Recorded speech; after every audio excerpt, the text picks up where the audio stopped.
Good evening, I would like to call to order the regular city council meeting for Tuesday, May 26, 2026 at 6 p.m. If we could all rise for the Pledge of Allegiance, please. I pledge allegiance to the flag of the United States of America and to the republic for which it stands, one nation, under God, indivisible, with liberty and justice for all. Holly, will you call the roll, please? Ludwig? Here. Haynes? Here. Jenkins? Here. Van Allsburg? Rhines? Here. Gilroy? Here. Hanson? Here. I would accept a motion to excuse Van Allsburg from this evening's meeting. So moved. And thank you. All in favor say aye. Aye. Opposed? Motion carries. I'm looking for approval of this evening's agenda unless there are changes to be made. Make a motion to approve the agenda as submitted. Thank you. Do I have support? Thank you. All in favor say aye. Aye. Opposed? Motion carries. Now we have an opportunity for audience participation with a maximum of 5 minutes per presentation. It looks like we do not have anybody in the gallery, so we will move right along to our council meeting minutes of May 11th, 2026. I'm looking for a motion to approve unless there are changes that need to be noted. Move that we approve the minutes as provided. All right, thank you. Do I have support? Second. All right, all those in favor say aye. Aye. Aye. Opposed? Motion carries. Terry, you had an opportunity for accounts payable review. Can you tell us where all the money went? Okay, where did all the money go? There were two things that were interesting. One, the numbers are very much lower, by an order of magnitude lower, because we didn't send any money to other government organizations, so we're less than 100,000. That's number one. Number two, I'm trying to find the right word for this. It's like cheap, chintzy, Uncle Scrooge-ish, or something like that. That's what DPW is with their 1997 Ford dump truck. 1997, that's a 30-year-old dump truck. It's been $35 on some sort of repair of it. So Perfect. I have a 2013 pickup truck, and that's kind of cheap because, you know, it's What, 13 years old or something. what model did you say it was? I- Must be a Ford, because it just keeps running. It is a Ford. All right, It is a there you Ford- go. It's a Ford dump truck, yeah. Anyway, so I think that was extraordinarily cheap of them, and I'm really appreciative of it. Yeah, me too. So, with that, I'll make a motion to accept EFT 2281, checks 79036 through 79051, and ACH 2268 through 2280, for a grand total of $44,006.91. Thank you, Terry. I appreciate it. Does anyone have any questions regarding accounts payable this evening? John, yes? Yeah, and I apologize for not looking earlier. What is the lion bill? What is that? Just sorry. because it kind of grabs you, the 18. The 18th of It's In the for middle, police, 18,000. chief, can you, or, 18,000. sorry, John? Oh, that's those. Oh, the lockers. Those are the The lockers we lockers, approved okay. last time around? Yep. Great. Couple What a meetings. deal. All right, wonderful. We have a motion before us. Would someone like to support that motion? Support. All right, thank you so much.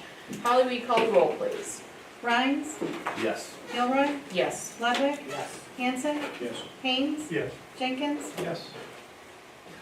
All right, moving right along on our agenda. Can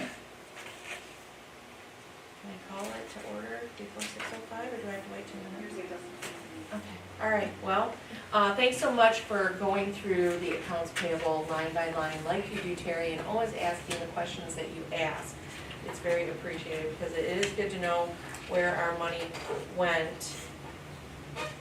Anybody want to filibuster for 56 seconds?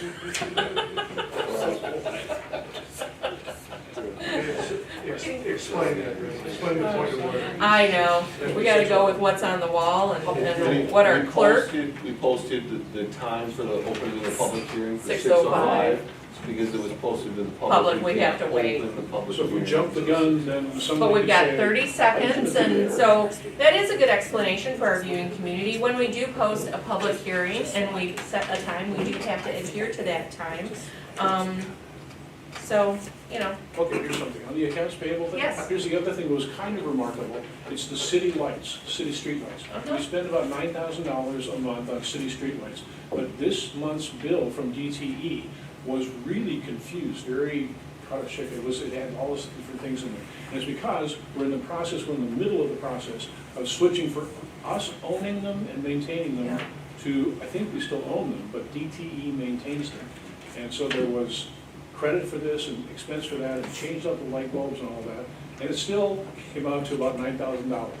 Thank you for filling that time. I appreciate it. And now it is officially 6:05, so I'd like to go Skills. ahead and skills.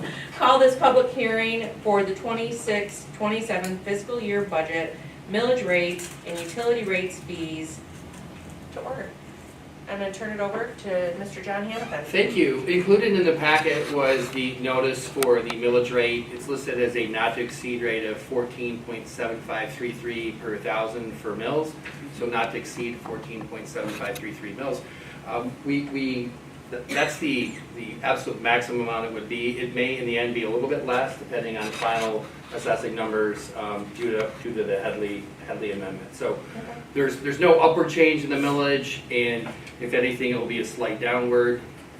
As far as we covered in detail the general funds, major and local last time. We are scheduled tonight to discuss in work session format the component units, TIFA, DDA, water, sewer, etc. But as far as connection fees and rates, there's no proposed change. The rates have remained stable and fees have remained stable for at least since 2022. So that's an overview of the millage rate, and then also any of our fees that we would charge for utilities or miscellaneous things. All right. Excellent. Any questions regarding what John just shared with us? I think it's great that we're not going to be raising rates on our residents this year. A note Yes? to our watching audience, the reason why we don't have to raise the rates this year, even though inflation is still going up, we don't have to raise the rates because there's a whole bunch of people making new connections, and new connections are a profitable thing for our water sewer organization. So that's one of the benefits, for instance, of the city growing, is that the existing people in the city don't have to pay extra for the water and sewer. It's funded by people moving in.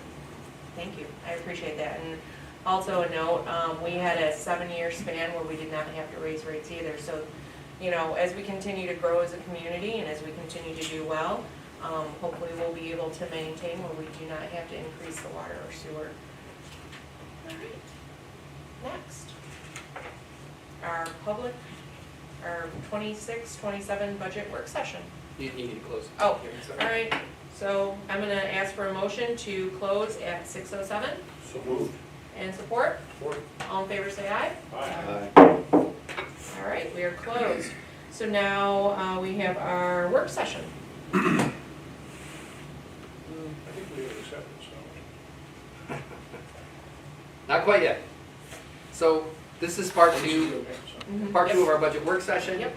The last time we met, we covered general fund, major, and local streets and the equipment fund. And tonight is the component units, which is Downtown Development Authority, Tax Increment Finance Authority, Economic Development Corporation, and then the sewer and water funds. So much like the general fund and streets, operations are essentially the same.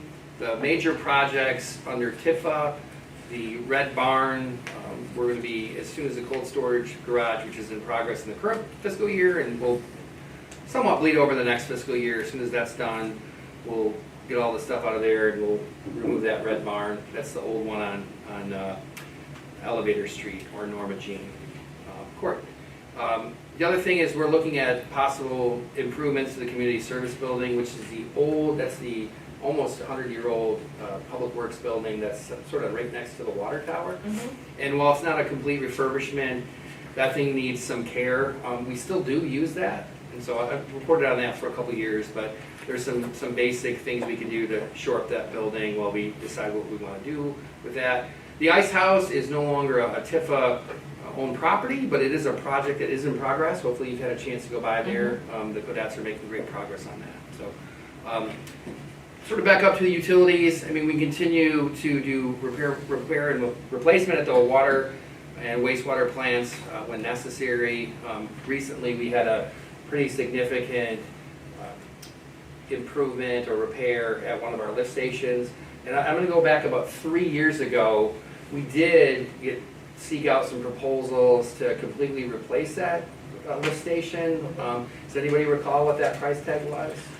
Wasn't it like about $250,000? It was $700,000. Oh, okay. Which is a lot of money to spend on, well, that one was 500 and there was 200 proposed for the lift station at Mechanic Street. So, what's true, that's what it may cost to completely rebuild those. I mean, we've had a change in some of the leadership that we've had here, and we've been able to make upgrades over time. And sometimes something large will fail, it'll be, $15,000, $20,000, but to give you an idea of the Corwin Road lift station, that serves, or Zimmer Road, sorry, that services about 100 homes. And to repair that as like originally designed, that was right when I was coming on here, that $700,000 is 70% of the total wastewater budget per year. So, while when things do, need to be replaced in those large systems, they're not like, a $35 part for the 30-year-old pickup truck or dump truck, but they are costly. But again, we're forestalling some of these larger rate increases, and we're being responsible of the infrastructure. It all has to work, and we make sure that it works. But sometimes it's good enough is good enough. You don't have to completely rebuild something because the pump is bad, or the floor might be bad, or the manhole might be bad, which are all things that were issues with the Zimmer lift station. Yes. While we're talking about that, because you brought that up, because that had been a large talking point Right. for a few years prior to making these smaller changes over time. One of the things was with the lift station right at Howard Dahlstrom Park, was that was in the floodplain, Right. needing to raise things up. Yep. We just had a pretty significant, I think 9 inches of rain over a 3-week period. Everything was all good with that, right? Yeah, and so that's another one of those, like, I'll call a little bit of a curiosity to me, when I showed up on the scene in February of 2022, and it was starting to flood, and I freaked out a little bit, because I came from a community with a creek, not an actual river, Yeah. so I didn't know what floods were like. And so seeing that water into Mechanic Street, and the lift station, and being told that water just pours into that lift station, and looking at it, I'm like, well, is it the lift station? Well, no, there's a vent stack for it if you have to go down in there. Well, the vent stack was this high. Yeah. Well, Eureka, we spent $100, and the vent stack is now this high. Yeah. So it's about 3.5, 4 feet above grade. So if the water gets that high, I mean, build an ark. It's, Yeah. we're all in pretty significant trouble. So, but yeah, we had 9 inches of rain in that short period, and while there was flooding, there's water all over the place. That lift station is in far better shape now because, one, it doesn't flood, and so it's a wet well, but the electronics in there don't get flooded like maybe like they used to. Yep. Great. Thank you for that explanation. Yeah, Yeah, and well- thank you for bringing that up, Dan. Terry, you had your hand up I as well. remember the last accounts payable thing we did, the last meeting, and it was the Corwin lift station. Correct. And it was a giant number, it was Correct. like $40,000 or $50,000, big repair thing. But it's good to have, for comparison, the price of Right. replacing the whole thing. Right. So thank you for that. So just kind of like continuing through the list with DDA, I mean, the goal for this budget is to assist with some of the downtown park projects, continue our marketing effort, and continuing to focus on the events. So that's an overview of the funds. Again, get into specifics, TIFA 2B, Progress Court, Industrial Park Drive are gonna happen this summer, and it'll bracket 2 budget years, the current year and then the new one. We talked about the other projects that are up there. DDA, one of the biggest projects for this coming year that's not a street project or utility project is the pickleball courts. And we as the budget is presented to all of you, it's a 50-50 with the general fund and with the DDA. McCormick Park is in the DDA. We have used DDA funds there before. It's perfectly acceptable and reasonable expenditure. The DDA is in outstanding financial shape, and we did about $80,000 in parking lot projects last year. We don't have that as much of a need this year, so we're able to, with the sort of the natural growth and the valuation of the district, be able to fund $75,000 worth of improvements to the pickleball courts if council adopts the budget. And a couple of other things that are coming up. The Old Mill parking lot, which is the one just across the street, across Putnam, we redid that project for that parking lot in the fall of 2022, and it's time to seal coat that. And also the McCormick Park parking lot will also need that. There's a little window we want to fit from the end of, or the beginning of spring and or end of spring, end of winter, and the beginning of the farmer's market. So we're planning on hopefully doing that in like the last week of April, first week of May of 2027, which would be in the proposed fiscal year, but it won't be until the next calendar year. And then we'll continue with our holiday lights. So, any questions on those projects? So with sewer, again, there's no rate increase proposed, and I'll show you the magnitude of user fees that Councilmember Hanson referenced in a minute. New users are generating increased revenue, but there was a large increase, about 13 to 14%, just with the connections from Riverwood on the sewer side. It's about $120,000. So, yeah, we've had decrease in personnel costs, and part of that is reallocations. I think I've mentioned this before, but one of the curiosities in our budget is the former engineer and the GIS technician, where a lot of their salary was assigned to the wastewater department, which was, not sure why that was, but we've rectified that. There's nothing wrong with that, but it's, you know, I'm sure there's an accordion approach that you can take to budgets, where if that fund's in good shape, you know, you can expand out. When that fund doesn't do so well, you kind of contract again the personnel costs. But what we've done is a better job of truing up what the actual expenditures are. And our DPW staff, they do track by the hour the funds that they're charged to. So decrease in personnel costs also helps. And then we do have plant improvements necessary in the immediate future. We still are getting by with our UV bank. It's an older bank. It's about $1 million project, give or take, to improve that. So we've been meeting with our engineering firm and coming up with strategies to fund that. We did make a Senate request through Senator Peters' office to get a Senate allocation for that project, and we were not successful this time around, but we were encouraged to continue to apply, which we will do. We will do that each and every year until we get funding for that project. So a little disappointing, but those congressional allocations are still available. So I put a big red X, or no deal, for the sewer study. It was a good study, it was a good baseline, but if you can see, originally, you know, the folks in 2022-23 paid about $50, almost $51 a month. And one of the scenarios had folks in the current year going up to $80.20. So we obviously, that's like a 40% increase. That's not affordable, and at this point it's not necessary. And a lot of these funding scenarios were based on pretty massive improvements to the wastewater plant. And it basically, it's not a completely brand new plant, but getting to on the order of magnitude with the price tag, it basically would be. So, but we're not at that point. Two things. You mentioned the UV bank. Now that's something again that has come up in years past. Is that something? Obviously, it needs replaced. Is that something that we're looking at? And it's a large monetary project. If something goes wrong, we may have to, hey, we gotta go get it, or what are we, if we don't get the Senate money, what's the... That's the right question I would ask if I was in your shoes as a council member. So we're able to repair it when we need to repair it. The issue is that it's the vintage of the actual bulbs that fit in the thing.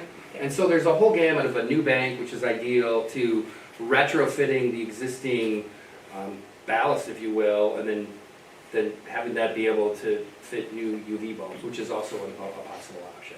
It would be really in our best interest to have a brand new UV bank and have that replaced or have that paid for by others, other than our rate users. Because again, our wastewater budget is just like a little bit over $1 million. Same with our water department. So that's 100% of the cost. So we'll continue to do that. There's also in next February and leading up into that, we've done this before. We may have a utility specific work session and talk about some scenarios with some things where we may bundle some water and wastewater projects together, and then either go through the congressional allocation route or state revolving fund route, or in the end, just issuing bonds and paying for it for ourselves. Those are the like three options that we could look at. But for the wastewater plant in particular, because that's the oldest plant, I mean, there's elements in there that are, you know, from the 40s, mainly the building structures, those things are fine. So yeah, the reference to UV bank up there again. Sludge hauling is, you know, we do that. There's always the possibility that there'll be some changes due to PFAS, so we'll have to alter our process a little bit. We're mindful of that. So when we create sludge, you know, it has to be hauled away. Currently, it's land applied on farm fields, so we could have a uptick in that cost. Chemical costs are like the rest of the economy. They tend to trend upward a little bit. So. And the other things, aeration tank cleaning is just a thing, that's a one-time thing, and then the SCADA security backup, that's technology, a technology upgrade, and that's, you know, that's in the it's less than 10,000, it's not hundreds of thousands. Yes? So for the wastewater treatment plant, because I've kayaked around the bend several times now, what is our plan for the exterior of the tanks? Because I've noticed we're starting to get some decay on that. Yeah, we've got pricing for that. I mean, there's some, largely, it's really just cosmetic, because the birds tend to pick at it. Right, I just want to make sure it wasn't anything that's going to like structurally hurt us if it's left unattended. Yeah. We're fully aware and coming up with the right options for that. Okay, all right. And this is a slide we see every time we did the fund analysis before, and we need to generate a surplus of about 80,000 to meet our USDA obligations, or we designate certain expenses to come from the RRI cash balance. And we do that when we get into the numbers for wastewater. We have a pretty large depreciation number. It's just under $400,000, and so that hits the fund balance, but it's not a cash expenditure. And so that's how we're able to meet those obligations. Is that correct, Tom? Yes. Good answer. He's Okay. been waiting over there Yeah, to right. chime in. Water, similar scenario. Water does not have, it does have some debt service, but it's a newer plant. And so there's less things that break, although wells and water mains and things like that, like soil chemistry, have a lot to do with the lifespan of those. So again, new users generating revenue. Same story as a wastewater. So no rate increase proposed. Here's the old wastewater study, or water study, sorry.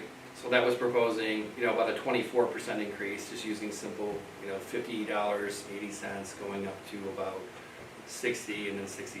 So we've been able to forestall that with, you know, a different look at the personnel costs and also increased revenue from new builds. And this is a slide that we see. I mean, we continue to fund meter replacements when necessary.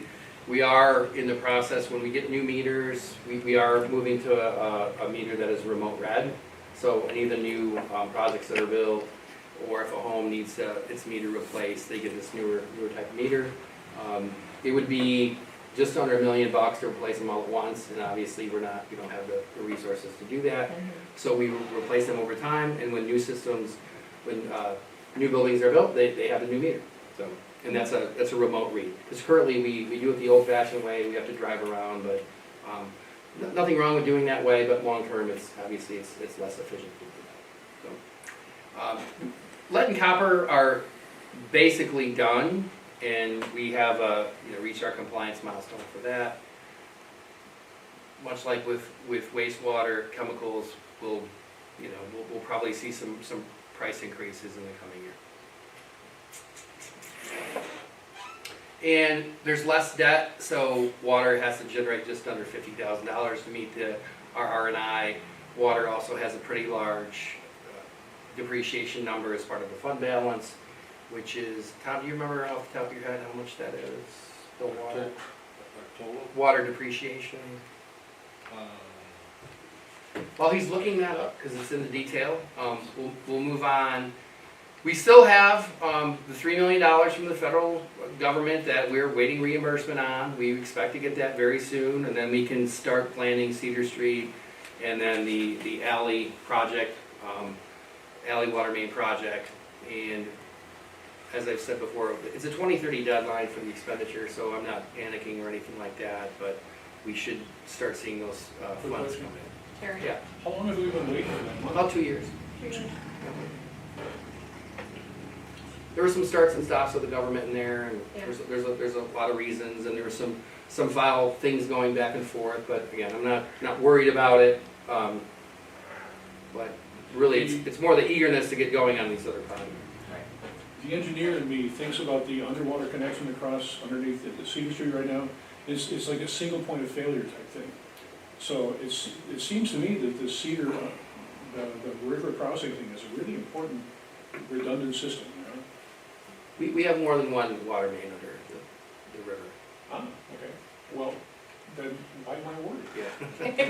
Yeah. Well, from a looping in the system, and also the size of that main, that main's a 6-inch, the current one. Yeah. So, the proposed, I believe, is an 8-inch, so that will help with. There's a water. looping thing, we keep the water in motion so it Correct. stays fresh. That's right. Yeah. Water depreciation is approximately $275. Yeah, so just under 300,000, so it's in the fund balance, we have to account for it, but it's money that, we're not paying cash for that depreciation.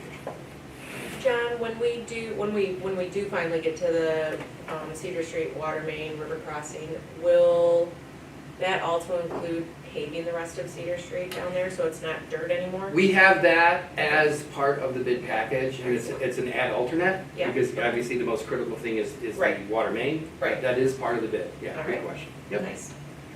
So that's it as far as like slides and, more questions, but we have more areas of concern for water and wastewater, and that's just part of running a utility. So, the public hearing, we did hold, earlier tonight on rates and et cetera, and the idea is that the budget would be adopted on June 8th. I mean, there's still time for questions, and we'll certainly take any questions you have yet this evening. And we also have some details that we should go over here in a second, if the council's ready to do that. Absolutely. And, any other questions before John proceeds? Okay, let's go. No one watch the screen if you got rid of it.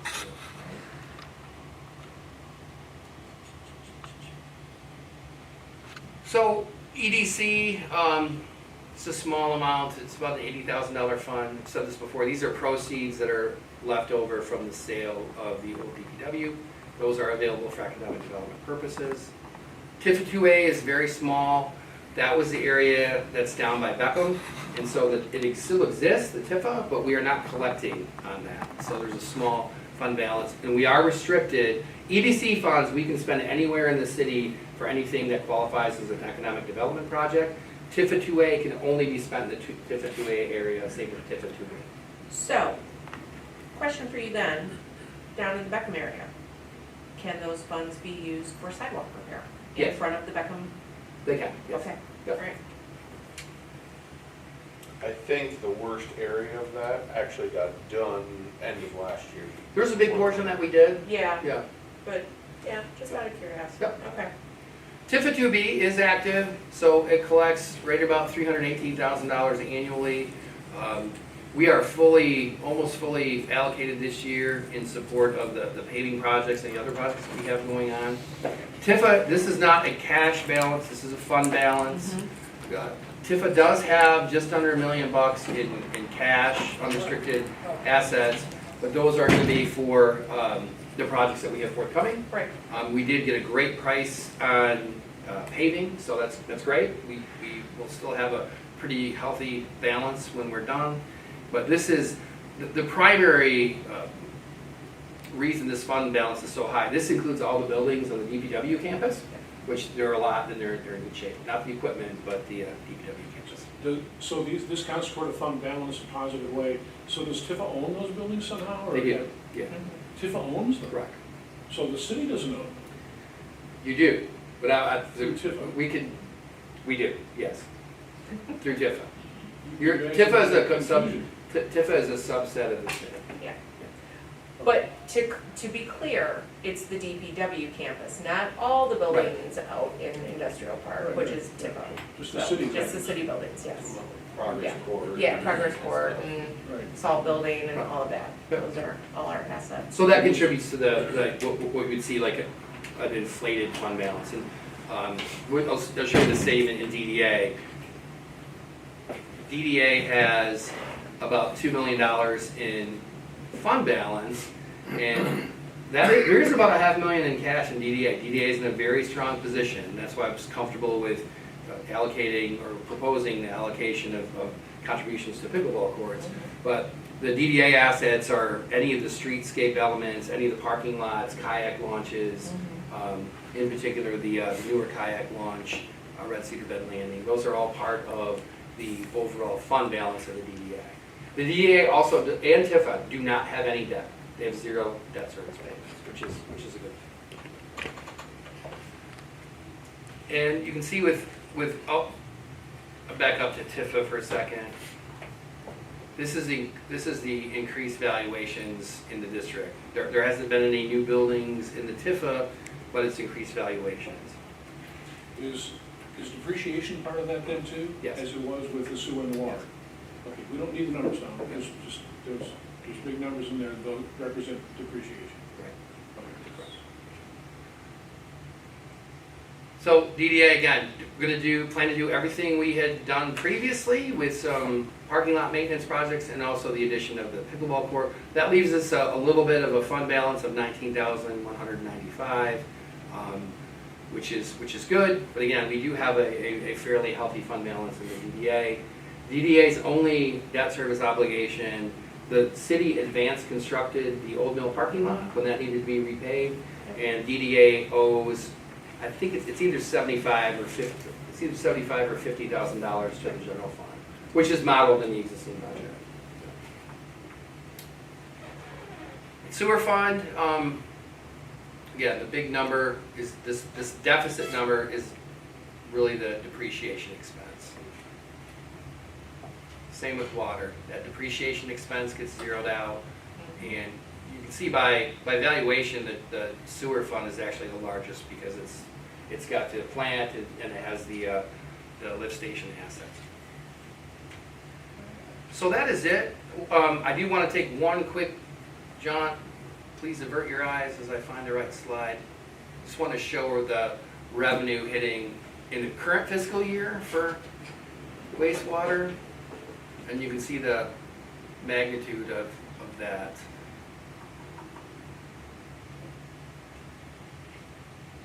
So here's the sewer fund. The sorry, that's the balance sheet. Oops. What's in here? There we go. Sorry. Just start reading. What's that? I said I just start I know. reading and then it Our starts eyes going adjust. again. I know, it's told you to avert your eyes.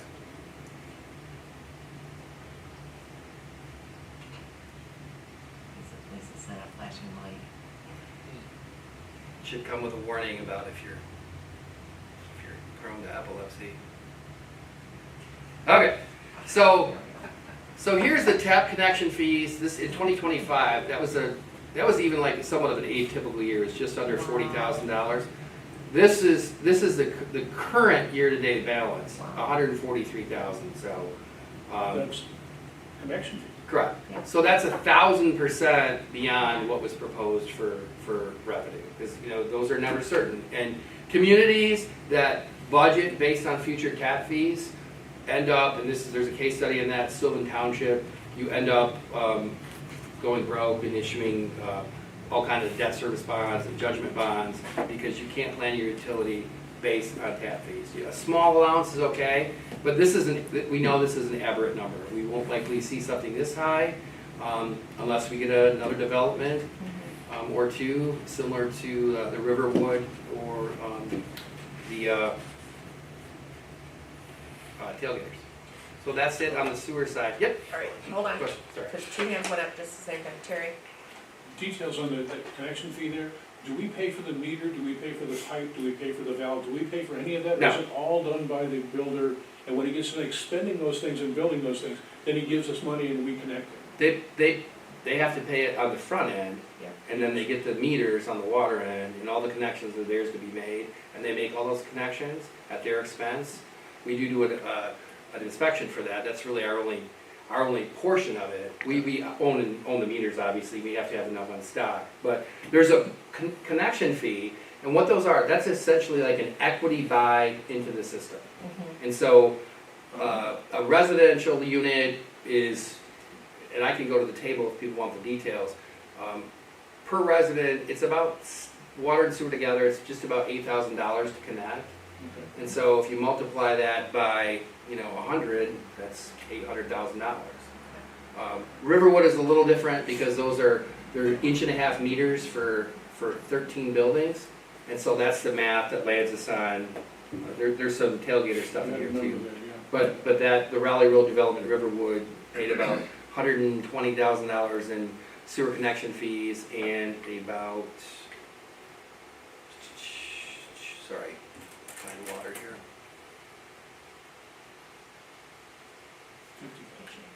Just a little bit under 50,000. Dan? You answered most of my question, I know. it was basically kind of the breakdown between what was tailgaters and Yep. what was the residential development, and then I was also wondering, I couldn't remember the timeline on if Dollar Tree and Dollar General were included in that, or if they were in the previous They were the fiscal previous year, yep, good question, yep. So for Riverwood over there, do they have to pay all connection fees up front, or That's are they paying as they are You building? have to pay them all All up front, okay, excellent. per building. No, if they were somehow, if they had a approved site plan for, a phased approved site plan for like 7 buildings one year and 7 the next, Then they you pay allow them to 7. pay 7, Okay. yeah. Alright. Because Riverwood or Riverwalk?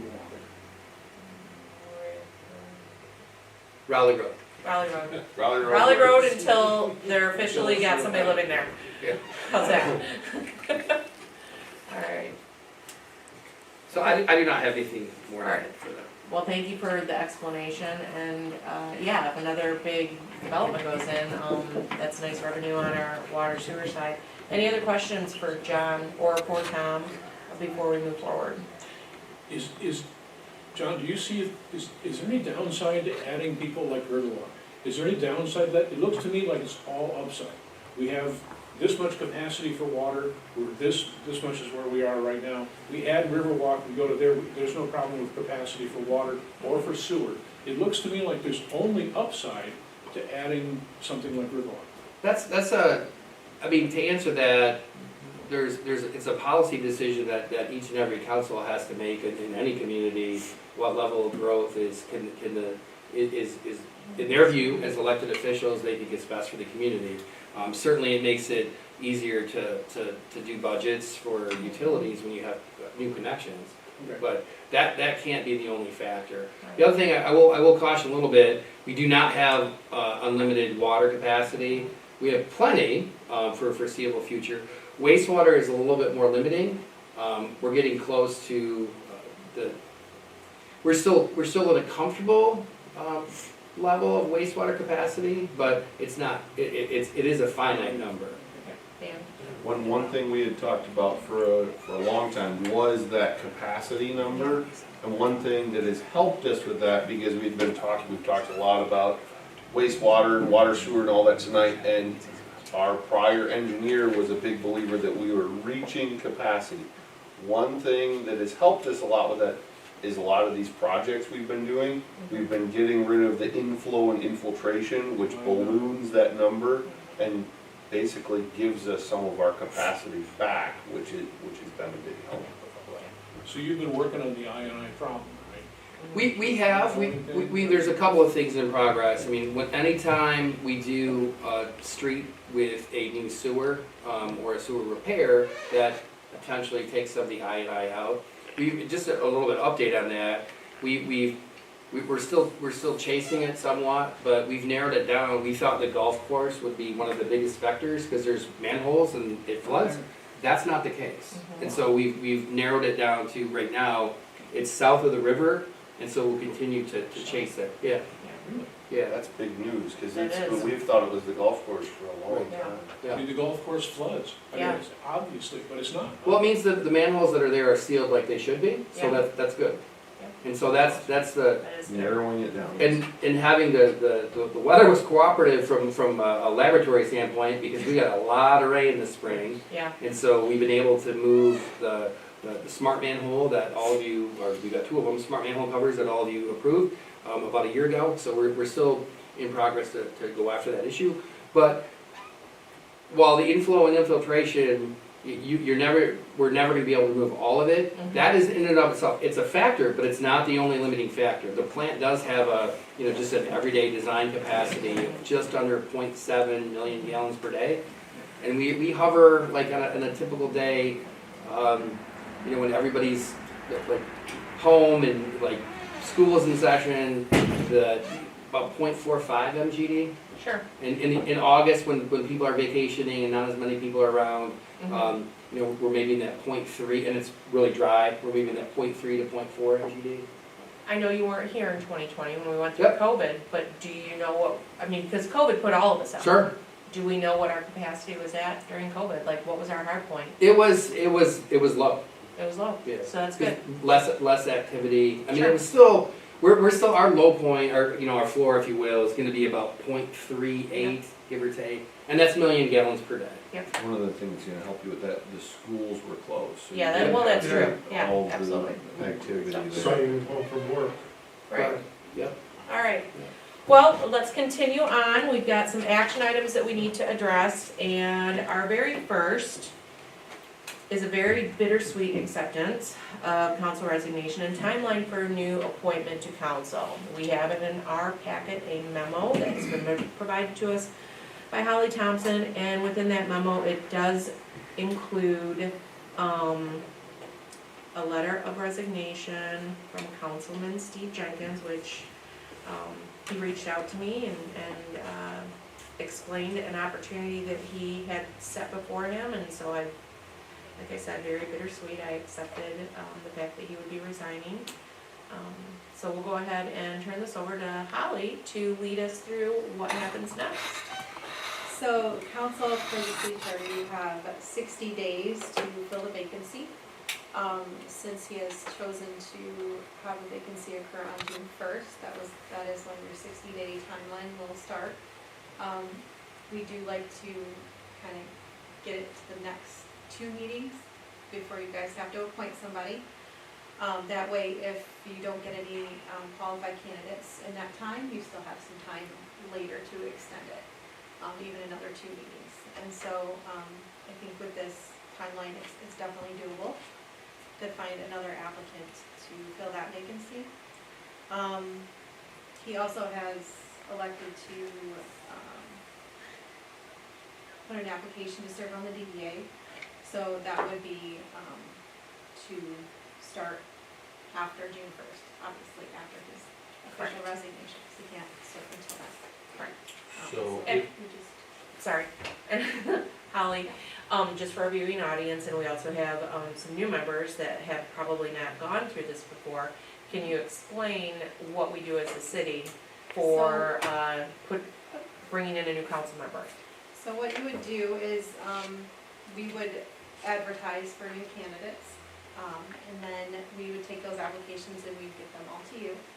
And we would invite them to that council meeting to be interviewed by council. You can ask them questions, and listen to each one at that time. And then, at the next meeting, you would make your appointments if you do find somebody that is qualified. Obviously, we vet them to make sure that they are qualified to serve as council. As far as, and Dan, I'm gonna go to you and then I'll go to you. Okay. So Dan. My question was, if we're, I guess it's the next action item, but we brought it up with the possible DDA appointment. When we're taking that up, do we need to make that appointment date as of like June 1st I or would do June that, 2nd? just to be careful with that. And then Tim? See, were you up for reelection too as well? Yes. Yes. Okay, so we fill his seat. If we pick somebody, then do they have to rerun They for would his seat? have to run for Yep. Yep, so whenever a council member leaves, whatever term that council member was in, the newly appointed council member serves out the remainder of that term. So yes, anybody that were to fill, Steve's vacancy, would have to decide if they're just doing it as a temporary thing and helping us out, or if they're going to, put their name on the ballot for November, and then that's a whole nother, yes, Tim?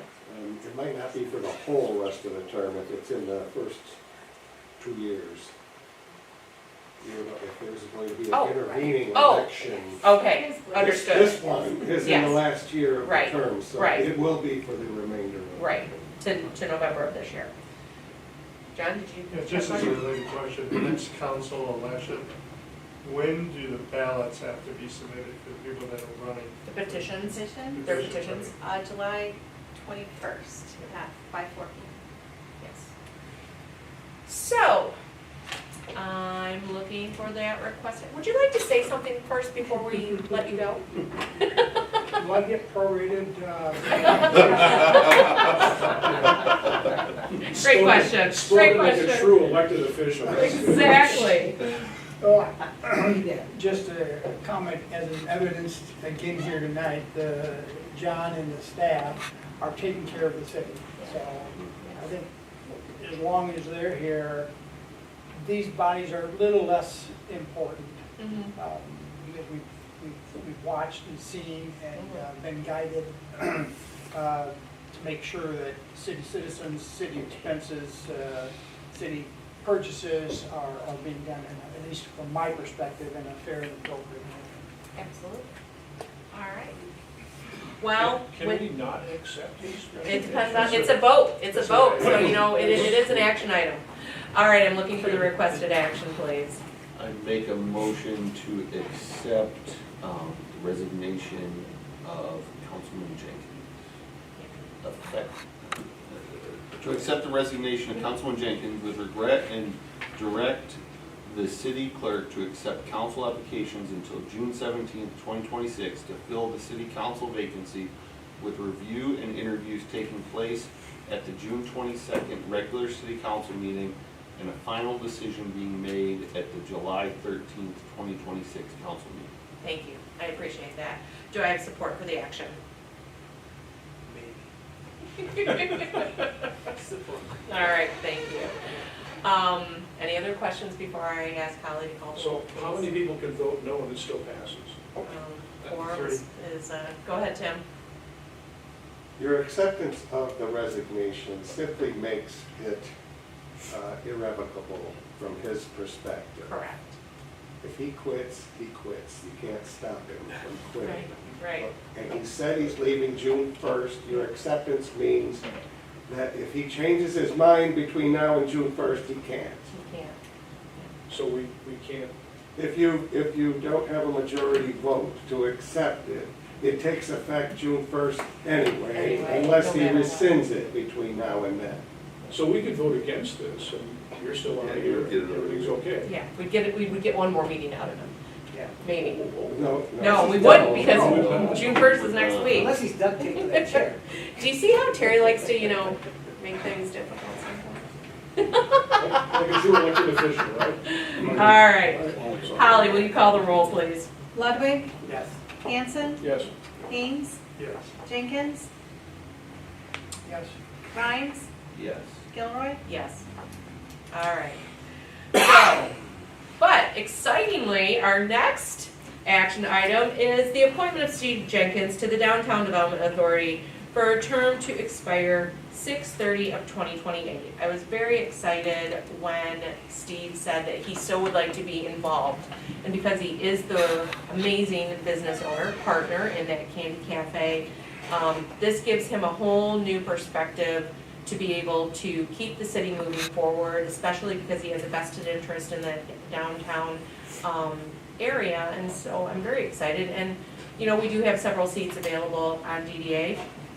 And so we have a memo in here from Barb. We have his application here in front of us. Do you want to say anything about DDA? It's been an interest of mine for a while, even before I got involved in downtown business. So I'm looking forward if the approval is made, to trying to help out in that area as best I can. Excellent. We have an application before us. I am looking for that emotion. I'm sorry, John. Yeah, I'm sorry, I tried to find my list. Who is our council DDA rep? I am the DDA rep. Mayor and Mayor Pro Tem are the DDA reps, so it's not a conflict with Steve now joining as a business owner. Looking for that motion. Unless Terry, are you gonna ask a question too? Move to approve the application of Steve Jenkins to Oh. the DDA. It's gotta be effective June first. effective June first, Effective June 1st for a term to end, what was it, 6/30/28. 6/30/28. All right? Second. Thank you both. All right, Holly, will you call the roll, please? Hanson, Yes. Haynes, Yes. Jenkins, Yes? Rhines, Yes. Gilroy, Yes. Ludwig. Yes. All right, well, so long on council and welcome to PBA. I appreciate that. That concludes our action items for this evening. Moving down our agenda, we're gonna go to our discussion items, and we have our main core safety improvements. Any updates? I do not have any update. We did have a gentleman speak in public comment last time. He as of yet has not reached out to us. Okay. So I'll give him a little bit more time and I'll Okay. see if I can help him Alright. out with some questions. And we know that MDOT's gonna have some more information for us in their timely fashion, so we'll just wait for that. Next is the review and enforcement of ordinances relating to maintenance and care of property appearance. As an example, mowing, and we did have a council member that requested that this be put on for discussion, and I believe that was Councilman Haynes. I'll turn that over to you, Councilman. Yeah, we got a couple things going. We've got the issue, again, we need to do something to address the compliance to our ordinances. You said, you made the point that it's been complaint driven for whatever. So there's an issue with that. And then what I get from an anecdotal perspective when I'm out and about, it's lawns, it's snow shoveling, and I'm missing, parking during the winter months, quote unquote. We've got to do something to become more consistent with, in my opinion, with the enforcement of our ordinances. Either go to enforcing our ordinances unilaterally, or somehow pep up our system, is my view. So this is a discussion item. So, and I'm glad to entertain that. So my question to you is, when you have been out and about talking with residents, and you've said that it's complaint driven and that they have an opportunity to call into the city to issue that complaint, do you think the residents have a fear of retaliation by calling and complaining about a fellow neighbor, even though they may get along with that neighbor, but the neighbor's not mowing or the neighbor's not shoveling their sidewalk? I mean, what is your general feeling when you're out talking with Yeah, people? my general feeling, and this is also mine, that it's either fear of retaliation, or I just simply don't want to narc on my neighbors. Sure, So I think it's twofold. right, So- right. And and I understand that, and I mean, we're all residents and we all see it in our own neighborhoods, whether it's shoveling or lawn mowing or something like that. And I do think our staff does a very good job with reminders out, whether it be on social media or on the website, that snowfall less than 2 inches, you have 24 hours to remove the snow. Anything more than 2 inches, you have 48 hours. As far as parking on the street, I think Chief does a very good job with his department for our no parking between 2 and 5 a.m. during the months of November through March. I don't really have any view on mowing because everybody in our neighborhood does a really good job, but what is, Dan, I saw your hand up, so I want you to be able to chime in. My question is, because you brought this up a few times, that you and different residents you've spoken with don't like the complaint-driven aspect of code enforcement. What's the solution? What do you see as a better system? What would fix that aspect in your mind? Yeah, it's been raised before that we don't want to hire the expense of hiring, code enforcement. But we have city council people, we have commission people, we have a police force, we have staff, city staff members that could just eyeball things and report in, and then the appropriate issuer of the warning can enforce it. I have to bring up the parking issue. That is an ordinance. Are people complaining to you, Chief? They aren't. He's enforcing that. Correct. And And it needs to go across the board. There's other issues such as noise, lighting, you guys have the book now. Yeah, go ahead. I think it's not official, we don't talk about it constantly, but I'm of the belief that staff, when they are out and about, are already doing that. We don't have someone whose only job it is to drive around town and look at things, but when they're out and about, if they see something that's glaring and obvious, they're already addressing it. Well, like I had a house down the street from me and the mayor. Across the street from me? That was no, I was thinking okay. of the one down What? closer to Admiral. Oh, okay, yes. That was a Yes. constant ordinance issue, and I know I called on it a couple times, I know other people called on it, and it was already a well-known issue to the city, and they were working on it. I think, there's been issues with businesses, and I'm not gonna get into which specific businesses, but where there were obvious ordinance issues, where when people called, it was already being taken care of by staff, because they'd seen it, they'd already issued letters, they'd already taken care of it before so I think even though there's no official, this is the person that drives around town, but when our staff sees it, they're already taking care of it. They're not waiting, no resident called, so we're not gonna issue a letter. That's my take on what's happening. John, I have a question for you, and I'm Sure. glad you raised your hand.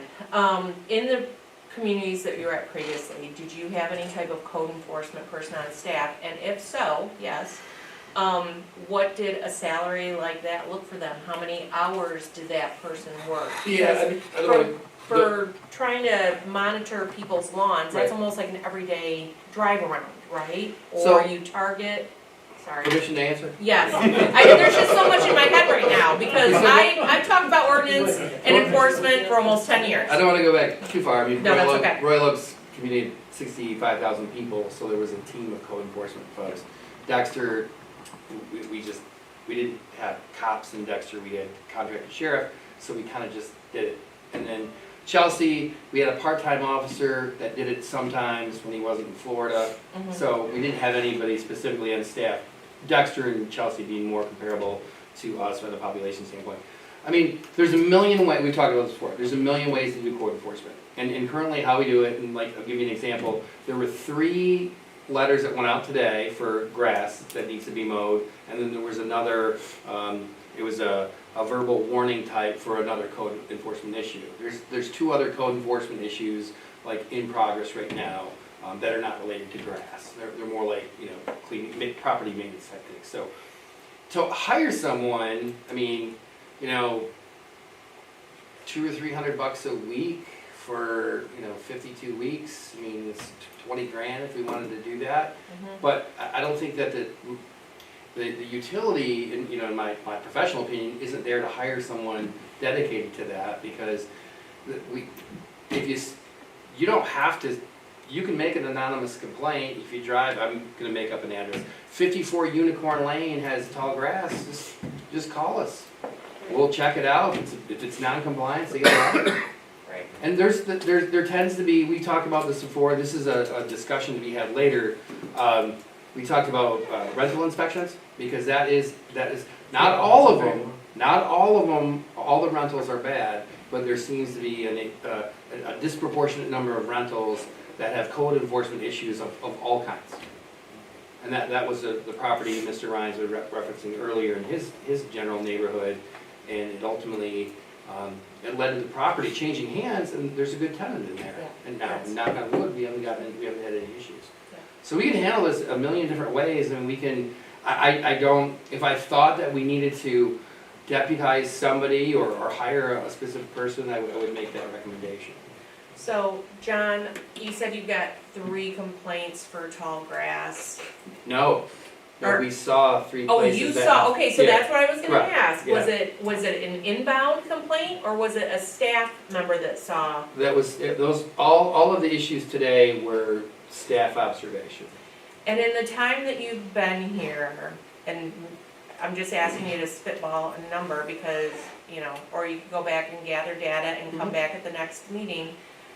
How many complaint-driven or staff sightings have we seen for these, I'm gonna say 2 violations, because we know that, Chief's Department handles parking between 2 and 5.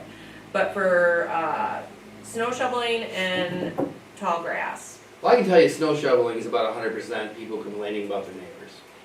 okay, Grass is a little easier to see, like Right. when it's too tall. So I would say that's probably more of a 60 or 70, 60-40, 70-30 of staff seeing it. okay. People do from time to time let us know.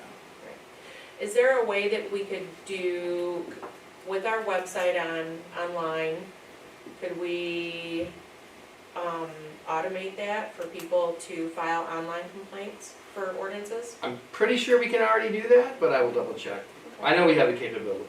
And if we had to do a rate study of what it would cost for somebody that's already on DPW staff to drive neighborhoods, how would that work? Is it once a week that somebody drives and checks mowing, or every other week, or what does that look like for a schedule if we were to have a code enforcement person to check mowing? Again, you're gonna default to, I mean, I don't really, I'm not crazy about folks just driving around and their only purpose is to look for grass complaints. Yeah. I mean, we're not that big. Right, I mean, you know, I go back historically to when I worked in property management and I worked in East Lansing, and they had their little white trucks and it said East Lansing Code Enforcement, you know, and there was somebody that was a full-timer, and it was, you know, and it was literally driving around, looking at properties, and because there's a lot of rentals in East Lansing, so, you know, there's that, but, I'm gonna be very honest, I'm not a big fan of it, because once you start tying someone's employment right, to finding violations of what people are doing, how picky do we get? Because I need to justify my hours and I'm not finding enough, so I need to find more, and I'm just not a fan. Terry, We have a total, if I'm right, we have a total of 14 miles of roads in Williamston. Something like that. So to cover 14 miles of road and look for tall grass, that's not a huge job, you know? no, I know, but we also have to remember gas is at, you know, whatever, per gallon. Right. No, I'm trying to come up with different ideas and just, you know, for us to open our minds. I totally get where John's coming from.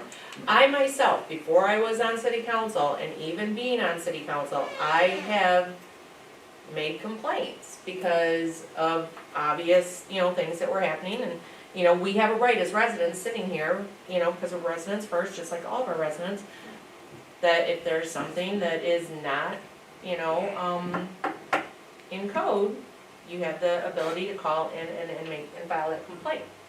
I wonder if there might be an individual who would gird his loins and become the unofficial code enforcing person who could drive around town and drop a dime on people that have grass.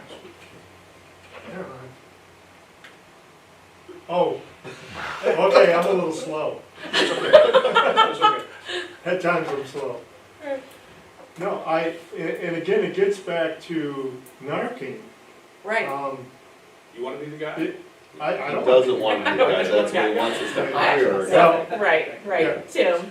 How long does you have to see these people not cutting their grass? I mean, you know, how long is it before somebody, you It's know? a threshold of how tall the grass is, which I believe is 4 inches. 4 inches? That is pretty tall. And John, can you explain the complaint process? Whether it's staff visible, staff has seen it, or if I call in and say, Dan's not mowing his lawn, what's that process from the Sure. time you receive the complaint, and what happens next? Is it a call, is it a drive-by stop, and hey, is your lawnmower broken, can we help out, or what does that look like? Well, it's pretty instant. If someone calls the office at 8 AM on Tuesday after Memorial Weekend and says, hey, there's, you know, Unicorn Lane's not cutting their grass, then they get the next time myself or one of the other more senior staff, I guess, drives by Unicorn Lane, or I will make a point myself to do it, at least at lunchtime.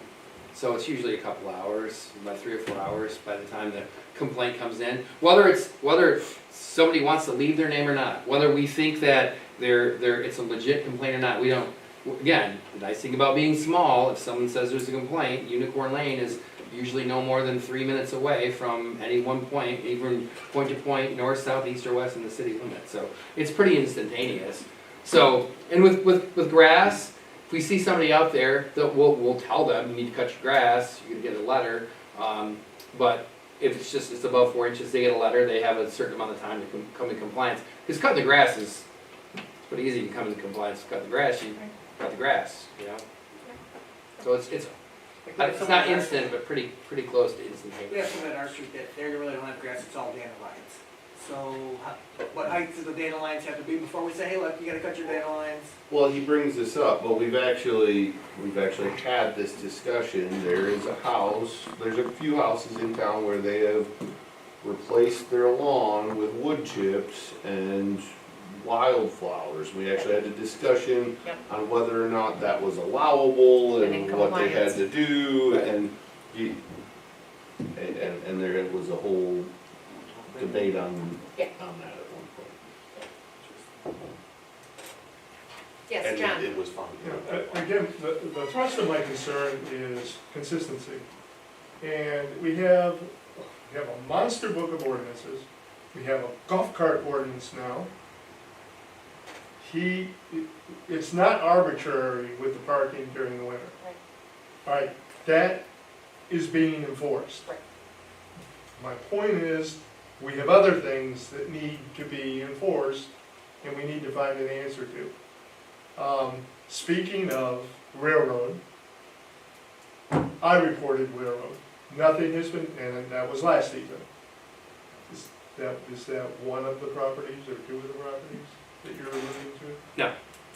And there's railroad, and just out of Yucks with my grandkids in the car, I went on down White Street. There's 4 properties on White Street.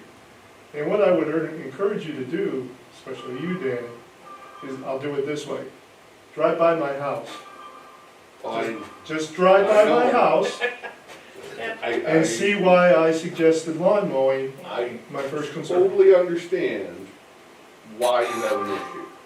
And if there's a complaint with that, and it goes up, I believe the ultimate resolution of that is once there's a complaint or they get a letter, if they don't take care of it, this is off the top of my head, I believe this year, eventually we send somebody to mow it and they get a bill. That's correct. That is correct. So there would be a resolution to that. And I understand the issue, but I also know in my day job, we have gotten into some code enforcement battles at my 16 years at my day job, and they're not always pleasant, and they can end up with legal bills over not so significant things when we want to make them very significant, and they, like, how far do we want to go with all of it? How about an edging ordinance? Edging?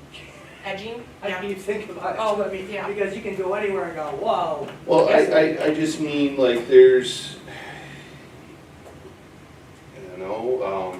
you can end up in court when people want to end up pushing back and go, hey, I don't agree with that, and then you end up in court, and then you have legal bills on experience in my day job, and I'm not saying we're heading that way here, but when again, I go back to hiring someone who then needs to justify their job by, and when you first hire them, there may be plenty for them to pick up, but eventually, things get cleaned up, and then they have to, okay, well, what do I go to now?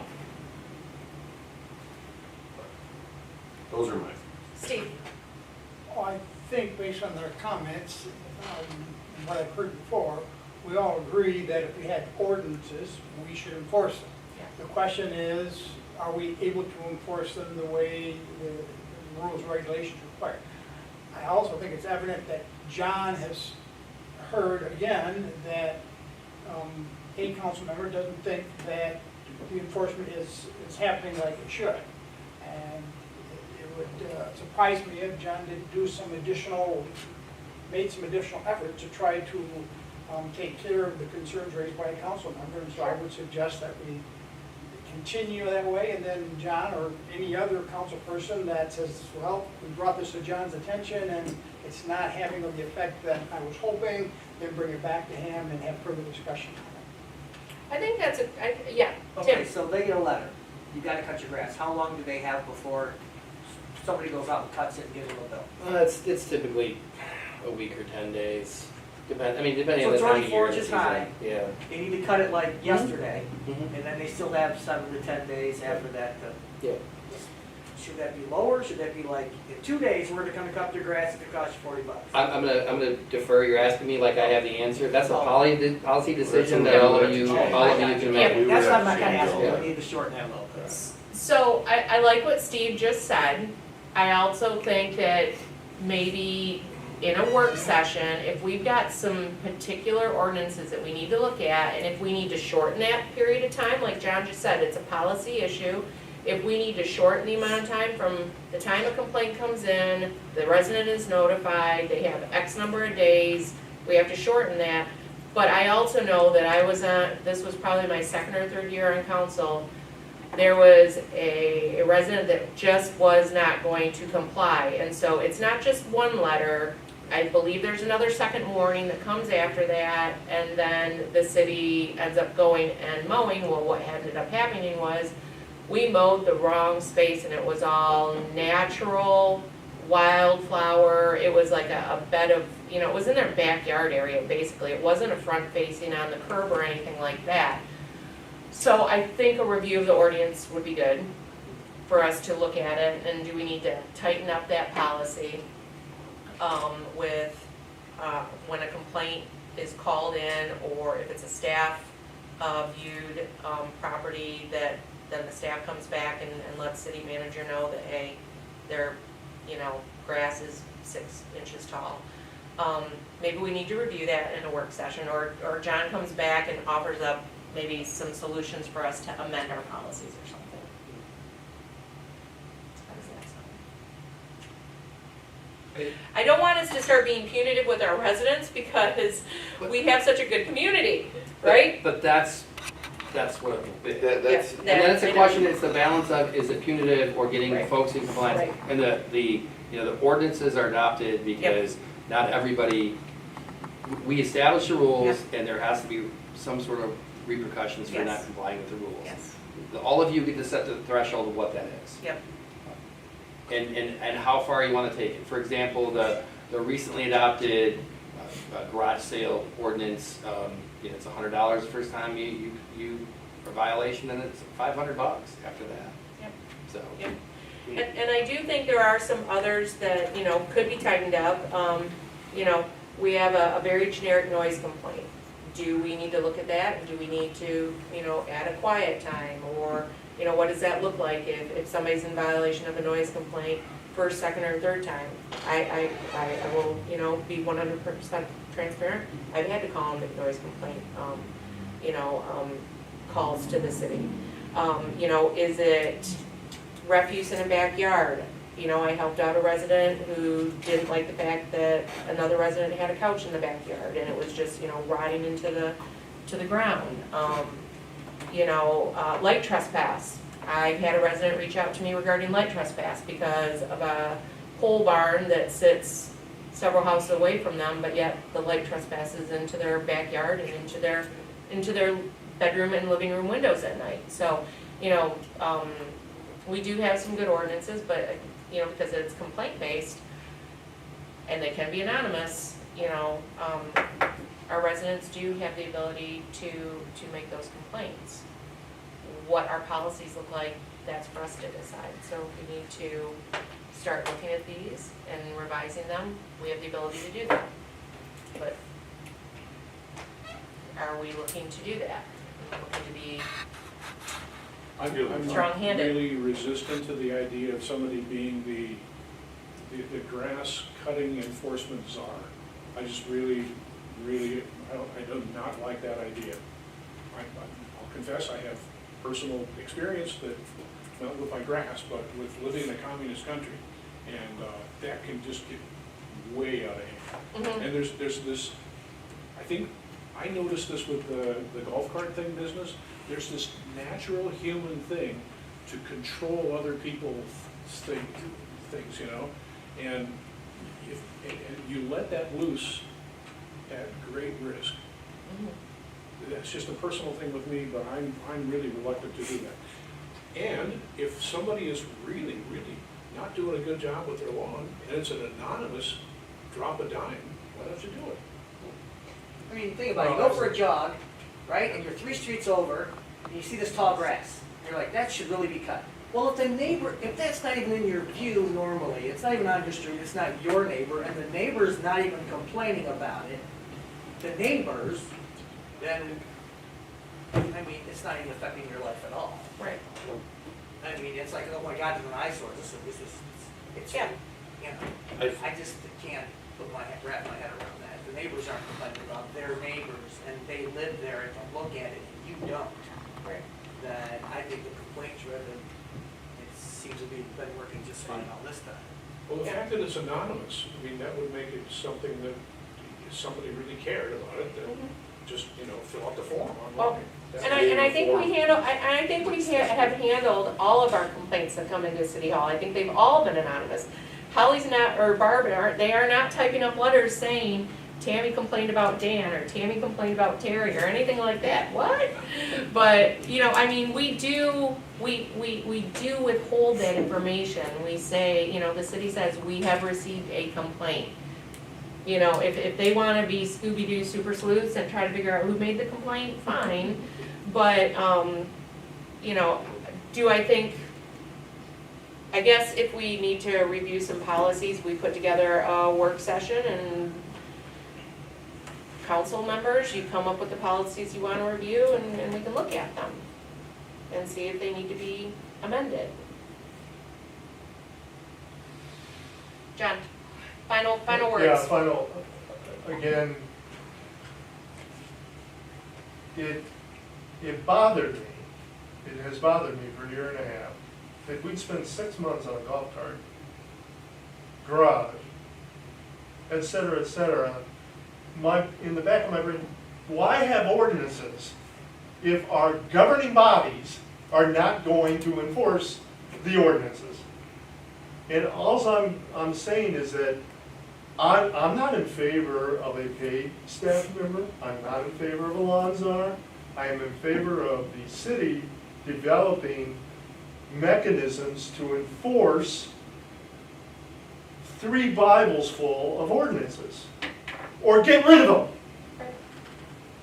Alright, So, well, I think maybe a future work session with everybody having their ordinance books might not be a bad idea in the new fiscal year, John.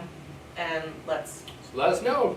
do it, and we'll look at them, and we'll see if what the language is, and if there's anything that we can do better, but also the mechanism for how we enforce and if it's gonna be complaint-based or not. Or maybe there are certain ordinances that are complaint-based and certain ordinances that are staff monitored. Thank you all for a very, very healthy discussion, I appreciate it. Moving along on our agenda, correspondence received, information, we do not have any, so we will go right into our department head report. So I will start with our city manager, John Hannaford. Just want to thank Councilmember Jenkins for his service, and I'm glad that he's willing to continue to serve through the DDA. It's been a great steady voice as we move through what we do here in the city, and look forward to seeing him on the 3rd Tuesdays. So, any DDA members, so again, welcome for that. Our pre-construction meeting for our road projects is this Thursday, so we'll have a better idea of the project schedule. And then after that, we'll proceed to distribute notices. We'll do the online. We'll also do flyers. We'll mail them. We'll also do hand-to-hand or handout distribution. We've done that in the past. We'll do that again, so that's good. We had a really good meeting of TIFA, the open house, last Monday, to talk about the property donation that came into being for us. So a lot of good things. It was a good weekend here with farmers market and with the memorial parade. Always the big thing for us as staff is making sure that the outlets work at the memorial, and they did. So thankful for that. So Good. that's all I have. All right, excellent. Dan? Question, about the open house down at the industrial park. Did you have very many of commercial realtors come out? We had 4. That's a good question. We had 4. We did invite. I personally invited 12, and 4 came, which is good. Richard NT was there from LEAP as well. We had a pretty full board from Tifa. We had a planning commissioner, the mayor was there, and I think a couple other folks. So it was a good starting point, and that was really the consensus. It was a good starting point, and more to come. All right. Chief? Yes, thank you, Madam Mayor. The reserve officers did an excellent job of the Memorial Day Parade. Reserve Officer Bob Thompson, as always, he's our parade master, so they did a great job. That's all I have to report. All right, excellent. And you're winding down with the school year, approximately one and a half more weeks? Yeah, about 1.5 more weeks. All right, great. Officers been continuing to go to track events, track meets, and I think Thursday are field days for the middle schoolers. Excellent. at School's the winding track, down. so, yep, Excellent. we're, And just one last quick question, because I know there's a lot more construction activity going down Church, Rowley. Have you noticed anything with patrolling? Because we've got one construction, area for the Rowley Road condominiums, and then we've got the school entrance. Any issues you're seeing? no issues at all. In fact, I drive by there daily, and All right, it's signed appropriately, and we Excellent. have not had an issue. all right, thank you so much. Next, for our department head reports, we got Tom, our treasurer, Tom Mead. How are you?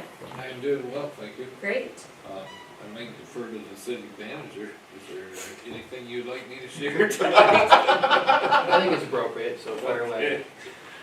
For those of you who have not heard, some of you may have, I decided to retire, so I will be retiring next month. I'm sorry, could you speak up a little bit? I'm old and my ears don't work so good. I will be retiring next month, so I've actually had drawn up a letter to you. I can disperse that tomorrow, or if you want a copy of it tonight. I've never done this before, so I'm not really sure how this works, so. But I can tell you that it was a tough decision. I've left places before, but that's different, when you're working places and you finally think, okay, I've been here long enough, it's time to move on, because something just isn't feeling right, But when you come into a community like this, everybody, it's, I can't tell you, it's day and night different from other places I've worked. You guys do an excellent job as leaders, and it's been a true privilege working here. It was really tough, and in this situation, it was more an issue of me having to look at where I'm at in my life. I mean, I've been 38 years in doing this kind of stuff, 25 of which in municipalities.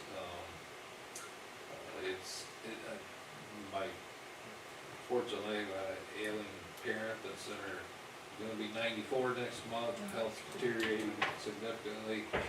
Spending a lot more time in the last 6 months trying to take care of her and get her in a care facility and doing some stuff, and we got some things going on with our kids that look like we may be possibly up for a move before long. Just to kind of make arrangements around the kids and stuff. So just a lot going on personally. And like I said, after 38 years, I think it's time. So Tom, you're gonna get us through our budget approvals, right? I am. All right, excellent. Yes, So and- what is your final last day? I'm looking at the 19th right now, so I want to make sure we get the summer tax bills out before I go. And I actually maybe carry on with what Councilmember Jenkins said. One thing when I thought about it, it was hard making the decision on, when's a good time to do this, and I kind of thought about this a lot. The budget will be done. The city, from my past experiences and places I've worked before, Williamston's doing great. I feel very confident that under this leadership, it's going to carry on and continue to do excellent. It's just, it's like I said, sleeps and bounds different from where I've worked in other places, and it's been a real joy working here. financially, things are great. Yeah. And I think we've implemented a few things in the past few years that make me breathe a little, sleep a little better at night with some of the controls that we have over, trying to take care of some of the fraud stuff, with, some of the things we've done with the banks and stuff, so. I think, like they say, it's always good to go out on a high, and I think the city's really good, and in good shape, so. Well, I And- probably can, what, Terry? And have you recruited and trained your replacement? I have not. That's my day job. Yeah. Yeah, so I'm sure John will fill us in on that when it's appropriate, to let us know what that process will be, because it is a city employee that reports up to the city manager, but I think I can say, everybody that sits around this table, it's because of you and your role, and Holly and her role, and John, and Barb, and Ann. You all do such a good job, it really, if we didn't need a council to be up here, you guys would be fine running the city without us, because you do such a great job, and when you came in, when Rachel left, I knew that she left us in a good position, but you have multiplied that, and you've done such a great job, and I'm gonna be very sad to see you go, Tom, Thank you, appreciate it. because, Well, I will you've say, done a lot. don't sell yourself short, because like I said, I work in communities where, council can really make or break the direction of the city, and where it's going, and I kind of, as you read down through my letter, I talked a lot about the, pleasure of working for somebody that, or working under such great leadership, because you guys, you're all on board with things, you all seem to have the same ideas, and it's always for the betterment of the city. I've seen it not be the case, over places where it's just simply, personal, agendas, and it's just almost always split votes, right down the middle, because, just so controversy and such a, you just don't get anywhere in the city, there's no growth, and, it's never been the case here, you guys do a great job. I do the hats off to you, you made it very enjoyable. Thank you for your good work, and Thank you, appreciate it. we know that we've got at least one more council meeting with you, so we appreciate all of that, and anything from council for Tom? No. All right, thank you, and thank you for Thank this you. letter, Thank you. we appreciate it.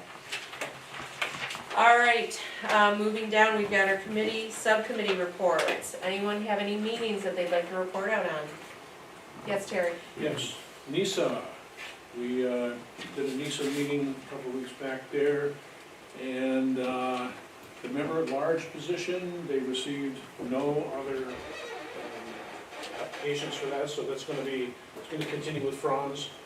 So that's just kind of the way that worked, but that's the way it came out. They're not gonna be doing meeting recordings anymore, although I got myself one of those little pocket recorders there, Holly. It's only $35, I tested it out.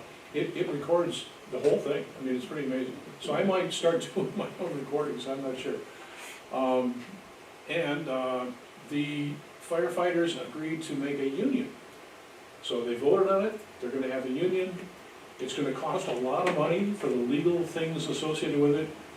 My sense is that Chief Yance is not real excited about the union thing, but my other sense is that I think the firefighters they're okay with it. So I'm not sure what that means in terms of how things move forward, and how the leadership works, and how that affects the board and so forth. But it is a significant step that they're making a union, and the vote was very positive, so there you go.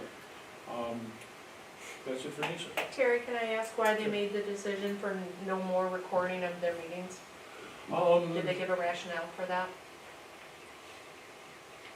No, they didn't give a rationale, and I think some people on the board would like to have a recording. I think this is a really good idea, because there's a third party. Your prices are not extraordinary or anything like that, and they take care of the whole business of formatting it, making it publicly available, putting it on YouTube or Facebook or whatever it is that they do. Being transparent? I think it would be a good idea. There's kind of a, I'm gonna say something bad, and I'm trying hard not to say something bad. There's this whole thing with NISA being kind of this shrouded and this public, but not really straightforward. I did not use the word corruption, okay? Okay. You didn't use it, I but did you not. said it. I did not, okay? No, But there's- I get it, and Terry. And I think that if you record this thing, like we're doing with the city council, you record that, then it's evidence to everybody, the whole public, anybody who's curious anyway, they don't have to file a FOIA thing, or they don't have to go through somebody specific to give them one copy of it just for them. It's publicly available, and It's transparency. it's transparency. It's transparency. So, and NISA does not specialize in transparency. Okay. They are reluctant to be transparent, Okay. and Well, let us know if that changes. it'd be a good thing if they would. I appreciate it. Anyone else? Meetings? All right. Audience participation again, maximum of 5 minutes per presentation. We did not have anybody join us, so we will go to council member comments, and I start with John this time. Okay. Terry? Yeah, the mowing thing, we have an ordinance, we have a method for enforcing the ordinance, which is anonymous, drop a dime kind of thing, and I'm happy with that. And if you don't like the lawns, you should drop a dime. All right. Steve? Just thank the committee and staff, the council and the staff for the time that I spent. One of the things that I heard before I came on council was that it was almost a Western, knock them down, drag them out, a lot of cussing and swearing, and I'll take you outside. In the 4 years that I've been here, there has not been any of that. And I would encourage, as already has been noted, there will be a filling of the position, and I would encourage anyone that wants to involve themselves with continuing to see the growth of Williamston to apply for that, and I'm sure you'll get good candidates. Hopefully, those good candidates will be maybe a younger version than me, maybe a different sex than me. But I appreciate the time here, and as I already mentioned, I think with the staff in your leadership that we're in good hands, whoever fills this position. All right, well, thank you. Dan? Got a couple things. Going back earlier to a conversation about growth when we were discussing add-ons to the water and sewer and the revenues that brings in. There is a lot of tax money that comes with that and makes the budget look great and all that, but also, you know, it's what kind of community we want to live in, and having sustainable growth that does not change the character of the community. That's what I'm looking for. We lived in Howell when I was younger, and Howell at one point was a small town, and it is no longer a small town. So there are pluses and minuses that come with that, in my opinion. And then when it comes to the code enforcement, I feel like personally we've already got a good balance of that. We have complaint driven, and then as evidenced by the staff report today, we had, I think, 4 letters go out today that were not complaint driven, that were staff driven. They saw it, they did it themselves. I feel like we're already doing this, and I don't want to feel like, one of the things that when we bought our house, I told my wife, I am not looking at a house that is in an HOA, because I don't want to deal with it. And I refused, I drew a line in the sand, we're not looking at any neighborhoods that have an HOA. And I don't want the city, that's my thought, I don't want the city to feel like it's an HOA. They want this to be one big HOA. Thank you. Tim? Yes, Steve, we're gonna miss you. Good luck on your next venture. Thank you. You'll be missed on this council. Same with you, Tom. Good luck Thank in you. your retirement. And, you know, yeah, I'm with Dan on that last comment. I think he covered it really nice. We have a system, it's working, you know, and, I think we're good with that. So I'm gonna save my words for you for last.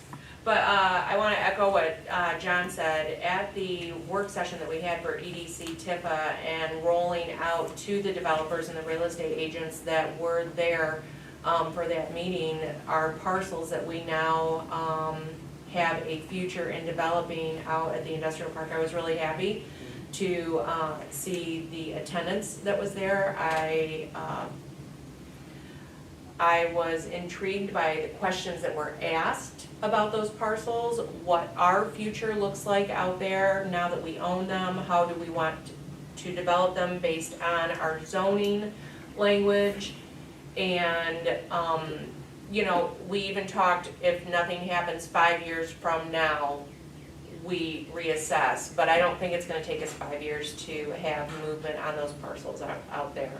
I think that the people that were in the room, they know people, they will communicate, and John will do a good job of continuing to push that out there. So I would, I'd love to see action and forward movement within the next 18 months out there. I think that those parcels have a lot of potential, and we even talked about, just because a parcel is 11 acres, that doesn't mean that we can't split it. And we even had somebody ask, well, what does it look like if somebody comes in and wants to develop it? And we talked about the milestones that they have to achieve. And if they don't achieve those milestones within a certain period of time, that parcel comes back to the city, because we don't want somebody to purchase that parcel and then sit on it like Ranger did. So I thought it was a really good meeting. I know that we'll have more future events like that as we continue to solicit and advertise for growth out there at the industrial park.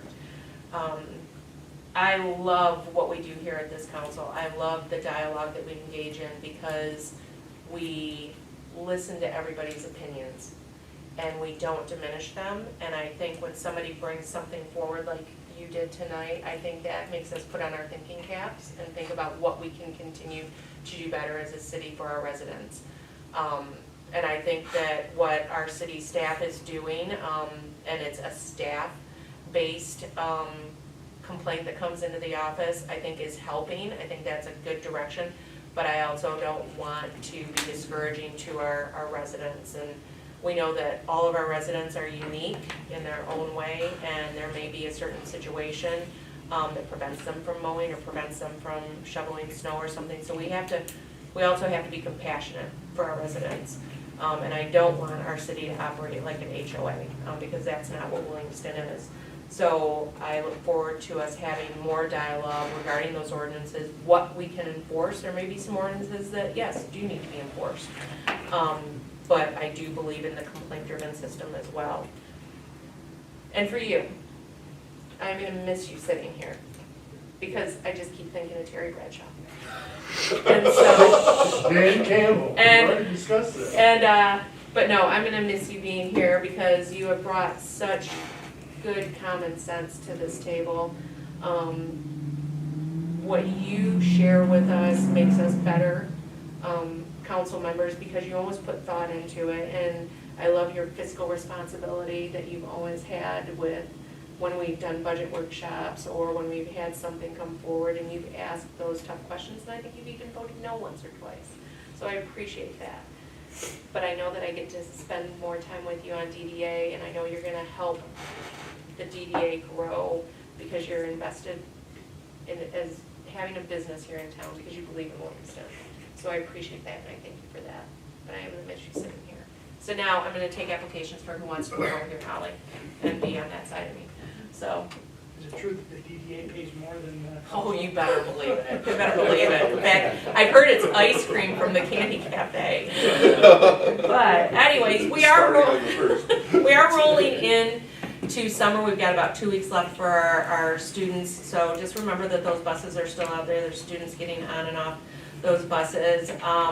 I do have another ribbon cutting that I want to share with all of you on June 6th in the morning at 9 a.m. This is a home-owned cottage business, 646 McCulley Street. It is going to be a bakery, baked goods stand out at the corner.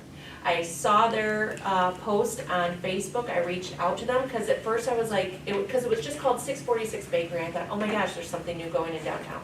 Well, what I found out, it's a home cottage business, I'm excited for them. So I offered to bring the big scissors on Saturday morning, June 6th, to do a ribbon cutting for them. So I'd invite all of you, if you're not doing anything, at 8 a.m. or 9 a.m. in the morning on June 6th. Meet me at 646 Macaulay Avenue, and let's welcome a home-based business into our community. I think that's so great. Entrepreneurship is amazing.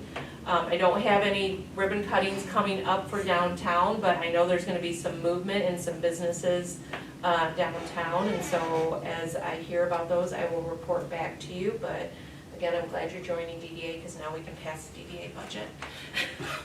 Because I was a little worried about that we weren't gonna have a quorum. So with that, this has been a long meeting, so I will call to adjourn at 7:40. Still not one of my longest.